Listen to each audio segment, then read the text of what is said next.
जय हिंद, नमस्कार। मैं अंबर जैदी स्वागत करती हूँ आप सबका एक बार फिर से हमारे आज के कार्यक्रम में। दोस्तों, बात करने वाले हैं आज एक बड़ी खबर से। एक तरफ तो भारत को धमकी दी जा रही है प्रेसिडेंट ट्रंप द्वारा। प्रेसिडेंट ट्रंप कहते हैं कि भारत अगर तेल खरीदेगा तो भारत के ऊपर वापस से जो टैरिफ्स हैं वो लगाएंगे। और साथ ही उन्होंने वो क्लेम भी दोहराया है कि मैंने भारत और पाकिस्तान के बीच में सीज फायर कराया है। इस सबके बीच में जो पीयूष गोयल जी हैं उन्होंने बड़ी खबर दी है और बड़ी उनका कहना है कि भारत में जो दुनिया भर से इन्वेस्टमेंट आने वाला है यानी कि एफडीआई, वो अगले आने वाले कुछ महीनों में 50,000 करोड़ का इन्वेस्टमेंट भारत में आएगा। दुनिया भर के लिए भारत जो एक इन्वेस्टमेंट हब बन गया है, बड़ी अपॉर्चुनिटीज। और इस सब के बीच में दूसरी तरफ प्रेसिडेंट ट्रंप की क्या और किस तरह से इसको देखें, क्या अमेरिका की फ्रस्ट्रेशन लगातार बढ़ रही है, और इस पूरे मामले को विस्तार से समझेंगे। उमेश जी हमारे साथ है। उमेश जी, बहुत बहुत स्वागत है आपका। जय हिंद, नमस्कार। जय सिया राम नंबर जी। जय श्री राम। उमेश जी, पीयूष गोयल जी ने ये खबर अपने जो सोशल मीडिया अकाउंट है उससे भी दी है। और उन्होंने बताया है कि किस तरह से भारत में जो इन्वेस्टमेंट है वो आने वाले समय में कुछ ही महीनों में 50,000 करोड़ आने वाला है। और किस तरह से पूरी दुनिया के लिए भारत एक अ, आकर्षण केंद्र बना हुआ है इन्वेस्टमेंट के हिसाब से। किस तरह से इस खबर को समझा जाए, कैसे देखा जाए? देखिए, एक तरफ तो भारत और अमेरिका के बीच में ट्रेड डील की बात चल रही है। पिछले 7-8 महीने से ये बातचीत चल रही है और मीडिया की रिपोर्ट्स बता रहे थे कि कुछ ना कुछ एग्रीमेंट होता हुआ नजर आ रहा है और नवंबर में शायद ट्रेड डील अनाउंस कर दी जाएगी। भारत शायद एक पोर्शन ऑफ मेज जो है अमेरिका से इंपोर्ट करेगा और यहाँ पे एथेनॉल ब्लेंडिंग के लिए यूज कर सकता है। इसके द्वारा एक तरह से प्रोग्रेस नजर आया था। पर अब देखिए, डोनाल्ड ट्रंप ने भारत को वापस धमकी दे दी है और उन्होंने बोला भी है कि पीएम मोदी ने मुझे वादा किया है कि हम रशिया से ऑयल नहीं लेने वाले। फिर जब उनको पत्रकार ने पूछा कि इंडियन गवर्नमेंट ने तो बोला है कि उनको ऐसी कोई बात की जानकारी नहीं है, तो वापस उन्होंने भारत के ऊपर सैंक्शंस लगाने की धमकी दी है। और उन्होंने ये भी बोला है कि हम मैंने इंडो पाकिस्तान के बीच में युद्ध का जो सीज फायर हुआ है वो मेरे कारण हुआ है। तो कहीं ना कहीं डोनाल्ड ट्रंप अपना जग रक्षाई करते जा रहे हैं। और उसी बीच जो पीयूष गोयल है, हमारे कॉमर्स मिनिस्टर है, जिन्होंने बहुत सारे ट्रेड एग्रीमेंट्स किए हैं जब यूके के साथ, ओमान के साथ, और अब वो बोल रहे हैं कि 50,000 करोड़ का इन्वेस्टमेंट भारत के अंदर आने वाला है। और ये मेजर इन्वेस्टमेंट आने वाला है फिनेंस और बैंकिंग सेक्टर में। और पीयूष गोयल जो हैं हमारे commerce minister, next month Brussels जाने वाले हैं। और 14 राउंड ऑफ टॉक्स जो हैं वो ईयू के साथ हो चुकी है। और ईयू के 14 राउंड ऑफ टॉक्स के बाद अब पॉलिटिकली वो उधर बात करने जा रहे हैं। तो कहीं ना कहीं before the year and EU के साथ भी हम ट्रेड डील एक तरह से क्लिंच कर देंगे। अंबर जी, सबसे बड़ी बात है कि जहां पे अमेरिका एक तरह से भारत के ऊपर सैंक्शन लगा रहा है, भारत के ऊपर जो कसीरे खर्च रहा है, उसी के द्वारा भारत अपना टाइम वेस्ट नहीं कर रहा है। भारत ने क्या किया है, वो बाकी कंट्रीज के साथ एफटीए कर रहा है। वो ओमान के साथ अभी हमने कंक्लूड किया है, कतर के साथ हमने कंक्लूड किया है। तो कहीं ना कहीं आप ये देखिए कि हमारी जो फ्री ट्रेड एग्रीमेंट की बात है, हम multi front free trade agreement की बात कर रहे हैं। इवन हम अभी रशिया के साथ भी चालू करने वाले हैं फ्री ट्रेड एग्रीमेंट, और पुतिन जी आने वाले हैं इन दिसंबर। तो बहुत सारे डेवलपमेंट्स नजर आ रहे हैं। ऊपर से डोनाल्ड ट्रंप को उन्हीं के जो सेनेटर्स हैं उन्होंने हिदायत दी है कि आप भारत जाइए और क्वाड की मीटिंग अटेंड करिए। उन्होंने ये भी बोल दिया है कि आप भारत को इग्नोर नहीं कर सकते। पर ट्रंप तो ट्रंप है, वो किसी की सुन नहीं रहे हैं। तो कहीं ना कहीं आप ये देखिए कि जहां पर जो ट्रंप है, डोनाल्ड ट्रंप, भारत को एक तरह से डेड इकोनॉमी बोल रहे हैं, वहां पे 50,000 करोड़ का इन्वेस्टमेंट आ चुका है। और कुछ दिन पहले, 2-3 दिन पहले, गूगल ने अनाउंस किया कि विशाखापट्टनम में वो $15 बिलियन का इन्वेस्टमेंट करेंगे। 15 बिलियन आप समझ लीजिए, इसका रफली अराउंड 13,500 करोड़ होता है। तो कहीं ना कहीं अमेरिकन फर्म्स भारत के अंदर इन्वेस्ट कर रही है। एप्पल अपना पूरा प्रोडक्शन सिस्टम वो भारत में के अंदर लेके आ रहा है। डिजाइन एंड डेवलपमेंट भी भारत के अंदर हो रहा है। तो कहीं ना कहीं एक कंप्लीट इकोसिस्टम तैयार हो रहा है। और उसी बीच डोनाल्ड ट्रंप ने जिस हिसाब से जो अपनी जगहसाई की है, भारत के ऊपर सैंक्शन लगा के बार-बार आपत्तिजनक बात करके, और उन्होंने तो मोदी जी को भी थ्रेटन कर दिया है कि वो उनका पॉलिटिकल करियर खत्म कर देंगे। जबकि आप ये देखिए कि वो आपको ये भी याद होगा, व्लादिमीर पुतिन के साथ मोदी जी इसको समिट में 45 मिनट्स बैठे थे उनकी कार में।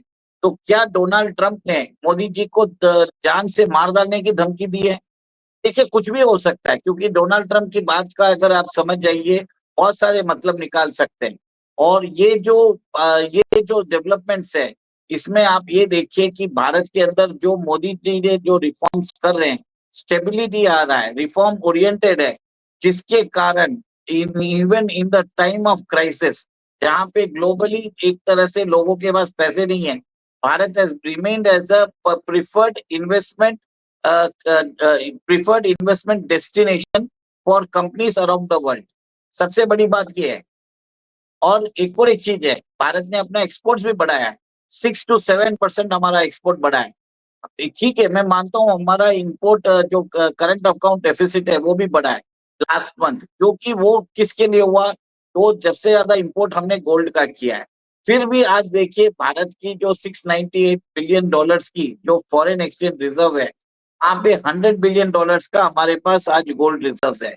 इससे आपको समझ में आता है कि भारत इकोनॉमिकली स्ट्रांग होता जा रहा है। और इससे एक तरह से जो डोनाल्ड ट्रम्प भारत को डेड इकोनॉमी बोल रहे थे, कि उसको एक फिगर्स के द्वारा पीयूष गोयल जी ने बोल दिया है कि आपका ये जो विश्लेषण है एक तरह से झूठा है। 50,000 करोड़ का इन्वेस्टमेंट आ गया है।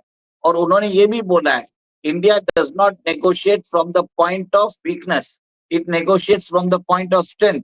हमारी रेड लाइंस को आप पार नहीं कर सकते। हम एग्रीकल्चर में अमेरिकन जो एग्रीकल्चर एक्सपोर्ट्स है वो अलाउ नहीं करेंगे। हम आपके डायरी प्रोडक्ट्स जो हैं भारत के अंदर अलाउ नहीं करेंगे। जेनेटिकली मॉडिफाइड सीड्स हम अलाउ नहीं करेंगे। क्लियर कट मैसेज दे दिया है। सिंपल सी बात है। तो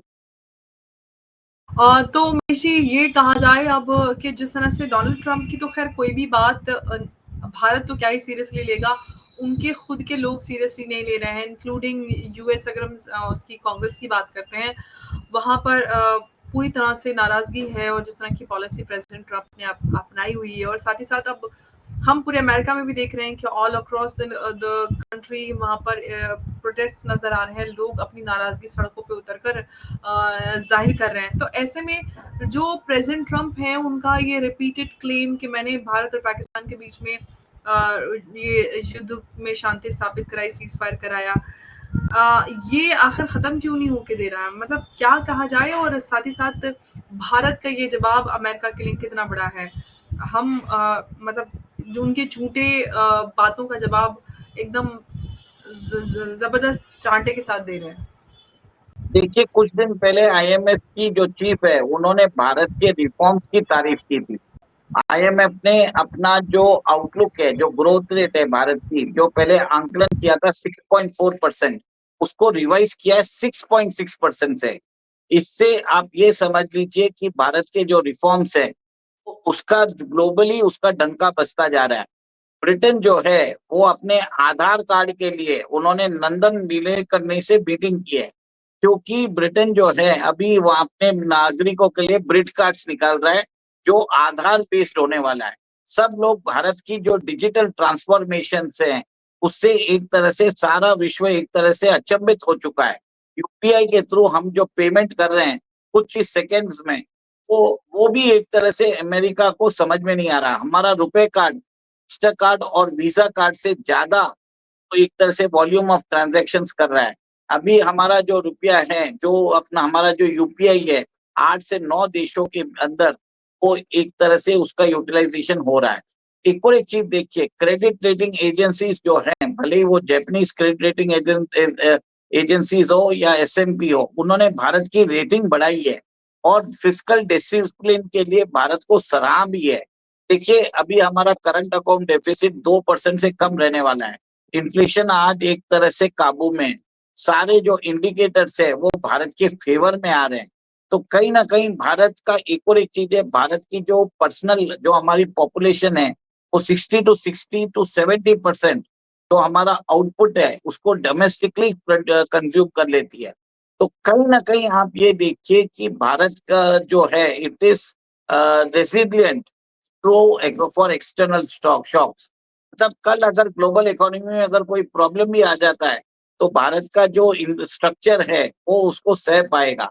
2008 जो वापस रिपीट होने के लिए अंबर जी सब लोग बोल रहे हैं कि 2008 से बड़ा क्राइसिस आ सकता है।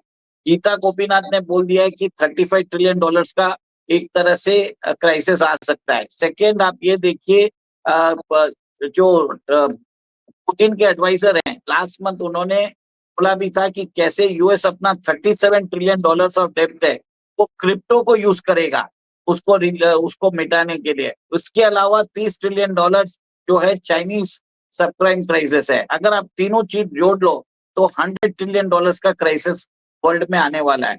अगर वैसा भी कोई क्राइसिस आ जाता है तो भारत उस अपनी इकोनॉमी को मैनेज कर सकता है। सिंपल सी बात है, $1 ट्रिलियन जो है 80 लाख करोड़ का जितना फिगर आता है। अब सोचिए 100 ट्रिलियन कितना ज्यादा होता होगा। हमारे दर्शकों के लिए यही बताना चाहता हूँ। बिल्कुल उमेश जी, आपने सही कहा है कि ये कितना बड़ा ये बदलाव हम देख सकते हैं, लेकिन साथ ही साथ जो हम 50 करोड़ 50,000 करोड़ की एफडीआई की बात करें उमेश जी, भारत में अगर हम आने वाले कुछ समय में ही इतना कुछ हम फॉरेन इन्वेस्टमेंट देखते हैं, तो क्या बदलाव हम भारत की इकोनॉमी और में देख पाएंगे? देखिए स्टेबिलिटी है भारत की इकोनॉमी में, पॉलिसी में कोई चेंजेस नहीं है। इसके लिए विदेशी निवेशक भारत के अंदर एक तरह से निवेश करना चाहते हैं। और सबसे बड़ी बात यह है कि उनको प्राइम मिनिस्टर मोदी जी के जो लीडरशिप है उसके अंदर उनको विश्वास है। मोदी जी ने डिलीवर करके दिया है। मोदी जी ने एक तरह से इकोनॉमिक्स के ऊपर ध्यान दिया है और मोदीनॉमिक्स ने एक तरह से देश को बचाया भी है। आज हमारा जो डेब्ट टू जीडीपी रेशियो है वो 81% है। फिस्कल डिसिप्लिन है, डेमोक्रेसी है। यहाँ पे लोगों के पास एक तरह से जुडिशियल सिस्टम है जो एक तरह से फेयर एंड इक्विटेबल है। तो सबको मालूम है कि भारत के अंदर इन्वेस्ट कर सकते हैं। मेजर बात है कि भारत का एक बहुत बड़ा मार्केट भी है, 6.6% ग्रोथ रेट है। Everybody wants to be part of this India development story. और इंडिया डेवलपमेंट स्टोरी में कोई मिस नहीं करना चाहता। जो इन्वेस्ट नहीं करेगा उसको प्रॉब्लम होने वाला है, हमें कोई प्रॉब्लम नहीं होगा। अंबर जी सुनाई नहीं दे रहा है।